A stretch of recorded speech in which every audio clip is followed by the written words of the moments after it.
Hello to all of you guys at the Bellevue Youth Club in Hartlepool. My name's Alistair Humphreys. I'm an adventurer and a writer.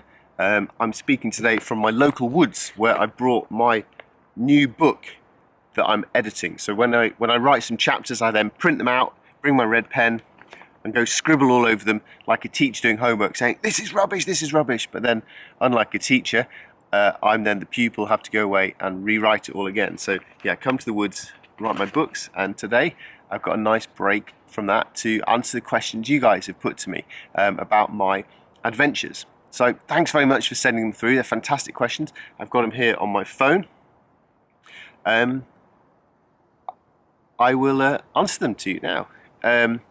So first question, how did you eat on the boat? So I spent 45 days and nights on a 8-meter rowing boat, rowing across the Atlantic Ocean. There were four of us, four guys on there, rowing 2 hours at a time, resting for 2 hours, rowing for 2 hours, resting for 2 hours. A lot of seasickness, a lot of very sore backsides. It was very scary, but incredible as well to be out in the middle of the ocean. And we ate on that trip by taking dehydrated food, so like a bit like pot noodles or instant noodles, sort of dry food that you just pour in the hot water and it reconstitutes into full meals. We caught a couple of tuna as well, but we didn't really have any good way to cook them, so we had to eat them raw, like sushi. If I was to go and row the Atlantic again, one thing I would definitely do would be to take nicer food. We took just only a few meals that repeated, and oh man, after 45 days and nights, that was just driving us absolutely crazy. So I wish we'd had a bigger variety of food. Question 2, why did you want to travel around the world? That's a big question, isn't it? So I spent 4 years cycling around the world, from when I was age 24 till just a week before my 29th birthday. Set off from my home in Yorkshire, all around the world, 46,000 miles, 60 countries. Why did I do it? Well, it was a brilliant adventure. It was fun, it was exciting, it was crazy, it was a bit dangerous, it was risky, it was stupid, and I wanted to see if I could deal with those sort of situations and sort of test myself and prove myself. And until then, I always felt in my life I'd been doing stuff that was just kind of what everyone else was doing. It was fine. It was good fun. I was having a nice life, but it was kind of a bit average. It was just like what everyone else was doing, and I wanted to see if I could really try and do something different, to try and do something difficult for the first time in my life. I'd never really felt that I was very good at anything. I was just sort of average. I was like, well, average at everything, at sport, in school, friends, no girlfriends, just pretty average young guy, like a lot of people. And I think really I wanted to try and do something a bit different and difficult. I was inspired to do it because I'd read a lot of travel books and adventure books, and I really loved reading these books, and they started making me think, wow, they've done these crazy things. I wonder if I could do that too. And then I started to think, and also I wonder if I could start to write my own adventures. That'd be a pretty cool job, to get your job sitting outside in the woods, drinking a cup of coffee, calling that work. I thought, that sounds pretty nice as well. How were your legs not tired? Well, my legs were tired. I did no training at all to cycle around the world. My theory was, if you're going to cycle 46,000 miles, why do any extra miles? So I did zero training. So in the first few weeks, my legs hurt, my backside really hurt, but I wasn't in a race, so I'd just cycle till I got tired and then have a rest and then cycle some more. And if you do that little by little, you get very, very fit. And within 2 months, 3 months, 4 months, I was as fit as pretty much anyone on the planet from just cycling hours and hours every single day, eating very simple food. You get very fit and you get very strong if you just work hard little by little by little, each day getting a little bit fitter than the day before. What was it like to go to different countries? Well, that was a brilliant part of the trip. I grew up in the north of England. It was really nice, but kind of it was the world that I knew, and I wanted to see what life was like in other places, different religions, poor countries, richer countries, countries with crazy governments, different religions, different races, and it was just brilliant to dive into these. And being on a bike and having to camp at night meant you just had to be completely in that country, trusting it, living it. And what I really found was just how kind and friendly and welcoming and safe I felt in everywhere in the world. And often it was the poorer countries, or maybe the ones you see on the news as being so-called dangerous, that turned out to be the most kind and generous and welcoming countries. For example, Russia and the Middle East were two brilliant parts of the world to cycle through, thanks to the incredibly kind people I met in those places. So I've been asked questions about cycling around the world for many, many years. I've answered thousands and thousands and thousands and thousands of questions, and no one has ever asked me, did you go to Disneyland? No, I didn't go to Disneyland. I wish I did, because I love roller coasters. I went to a theme park in Sudan, and there was this crazy old wooden roller coaster, and there was a sort of loose wire hanging down, and as you went zooming down the rails you had to sort of duck under this wire so you didn't get your head ripped off. How do you not get killed by any wild animals? Well, sadly, we have pretty much killed all the wild animals. Decades ago, if I'd rode the Atlantic, we'd have seen a shark every day. Didn't see a single shark. Cycling through Africa, there's not many. The wild animals are just in small pockets. Us humans have just killed everything. It's terrible. It's really sad that wild animals wasn't really a problem on my trip. Only in, say, Canada and Alaska did I have to be careful for grizzly bears. So making sure you put your food well away from your tent at night, so that the grizzlies will hopefully only eat your food rather than eat you. Did your bike break? Yeah, I got through 3 bikes. My first bike, the frame of it, the big metal frame, snapped in the desert in Sudan, which is about the worst thing that could happen, the Nubian desert.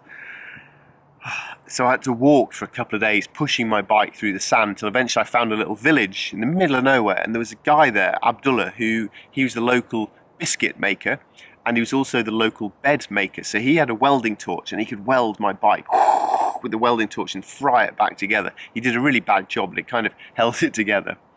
And I broke wheels and spokes and endless punctures. Pretty much anything that could break did break, so I had to get quite good at fixing bikes. But at the start I didn't really know how to do that, so I had a How to Fix Your Bike book that I carried with me for 3 years until I felt confident enough to get rid of it. What if your tent ripped? Well, if it ripped, I guess I'd have to just fix it. Gaffer tape, plastic bags, fix things. I walked across India and my feet were in absolute agony. The ground was so hot, it was burning me through my feet. So I went to a rubbish dump in a village, and I found an old tyre, and I cut out the map of my shoe and put that in my shoe for an extra insole to protect me. So you just have to be quite imaginative at just fixing stuff however you can. You can't just go on Amazon Prime and buy a new one. You just have to fix stuff and get on with it. And also, what if your tent doesn't rip and you have a brilliant time then? That's pretty cool too. Favourite food? Well, I love Chinese food, although it doesn't really taste like the stuff you get in Chinese takeaways. It was really fresh and nice. Japanese food was either delicious or disgusting. You couldn't really know until you pop it in your mouth whether it's going to taste of fish or chocolate, but sometimes delicious. South Africa has really good barbecues. Argentina, really good barbecues. But Syria, Lebanon, Jordan, the Middle East, I really liked the food in those countries, and Turkish food as well. Really good. Favourite country and why? So I get asked this question every time anyone asks me questions, and I give different answers each time. And the reason I give different answers connects to the second part, because you say, what's your favourite country and why? Not many people ask and why. So the reason I give a different answer every time is because it depends on what mood I'm in right now. So here I am sitting in England, it's September, it's actually it's the first day I felt a bit cold in months. The sky is grey, and right now I'm thinking, Colombia, sunshine, beaches, green mountains, it's warm, it's tropical, fruit juice, great music, crazy fun people, really exciting adventures. So maybe that's where I'd like to be right now. How do you celebrate your birthday and Christmas?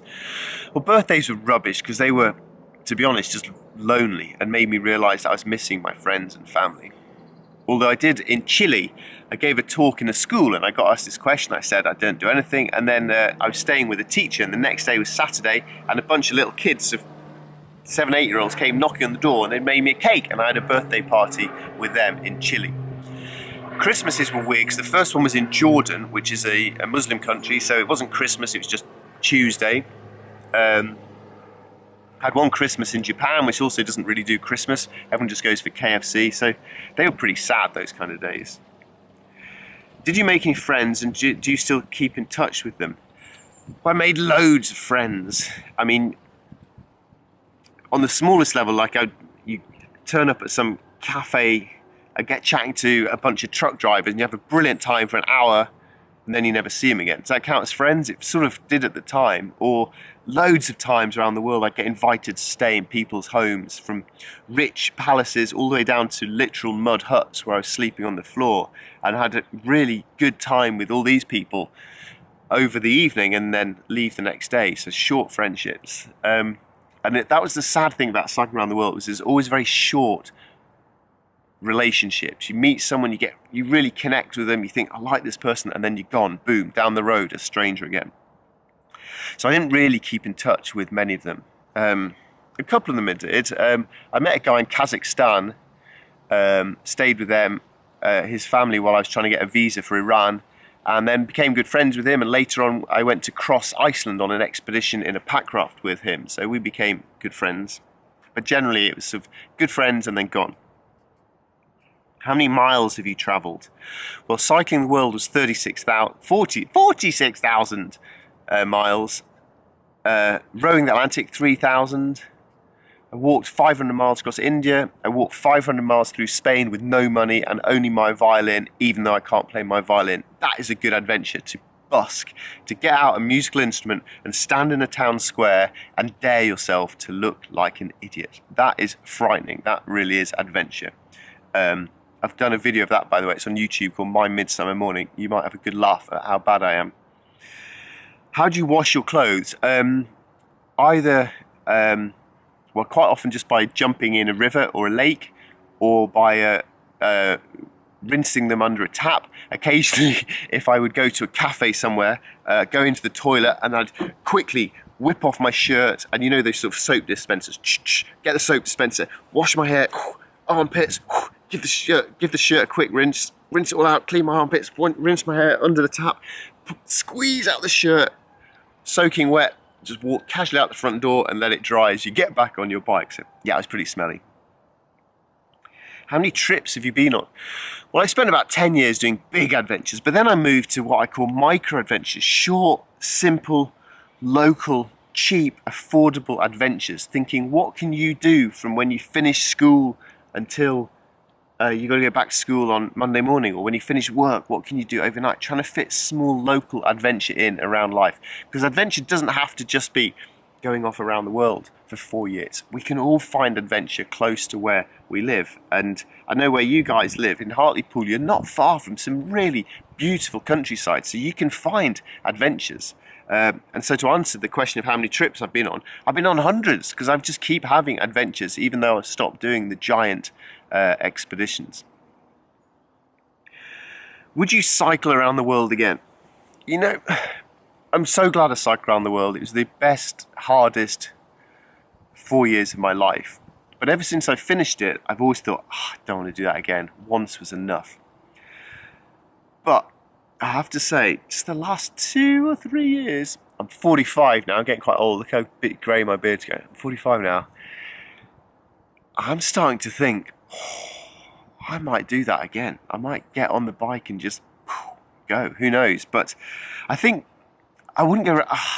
I don't think I'd go around the world again. That's so big. But I would definitely like to go on more cycling adventures. I think it's the best way to see a country. It's pretty cheap, but you can go loads of places. And yeah, I love cycling adventures. What if the boat tipped over? So when we were rowing the Atlantic, if the capsizing was the thing I was absolutely terrified about. Before we went, we practiced it in the harbour. We'd go into the little cabin at the back of the boat, and we've got a crane on the shore to lift up the boat and dump it upside down. and just to test what that was like. And even then, the harbour, I found it horrible. And what we were testing was whether when the boat was upside down, it would come round on its own. And if you imagine this is the boat, down in the bottom of the boat, we kept 100 litres of water, so it's really a heavy chunk. And the hope is then, if the boat capsizes, all the heavy water is suddenly up here, and the boat in the water is off balance, it's heavy on top, whoosh, it comes round the right way again. That's the theory. Thankfully, we never had to test it in a storm, because I would have found it absolutely terrifying. But we did always make sure we were clipped on with a harness to the boat in case we got smashed by a wave, washed overboard, fell overboard, walking around the boat in crazy winds at night, pitch black, rain blowing, wind blowing, big waves, quite frightening. If you fell off them, you're dead, completely dead. Fall overboard and you're dead. So we had to make sure we kept fixed on at all times. So I've been asked many thousands of questions about all my adventures, and no one has ever asked me, did you get stung by a bee? What a fantastic question. And yes, I did get stung by a bee. And I was cycling in Germany. I was zooming down a big hill, and a bee, I saw it come, and it flew right down my shirt. It was going, and it just started stinging me. I had to quickly get it out. So yes, I have been stung by a bee. And question 20, there is an official rule in life that I cannot do an interview with young people without somebody asking me, where did you go to the toilet? Excellent question. Generally, go to the toilet in the bushes. It's a great thing about being out in the wild. Go around the bushes, go into the trees, enjoy the view. Not in your local park like I am here. So that was pretty much how I normally go to the toilet when cycling around the world. In the rowing boat, rowing the Atlantic, you have a technique called bucket and chuck it. You put some seawater in the bucket, you sit in the bucket, you do your business in front of your mates who are still rowing on. It's kind of weird. Chuck it overboard, carry on. If you're in towns, that becomes quite difficult when you suddenly think, I need the toilet. So then I would, well, good advice, McDonald's, always got toilets, usually pretty clean, generally like on a world level, pretty clean. Best of all though, is just find a 5-star hotel, park your bike outside, and then just pretend you are the king. Just walk with great confidence. In past the reception, don't look at anyone. The toilet's always somewhere in there. Go to the toilet, walk out again, get on your bike, and go. Well, there we are. Plenty of questions there. I hope some of them were interesting and or helpful for you. Thank you so much for showing an interest in my adventures, and most importantly, good luck with all of your own adventures. Bye-bye.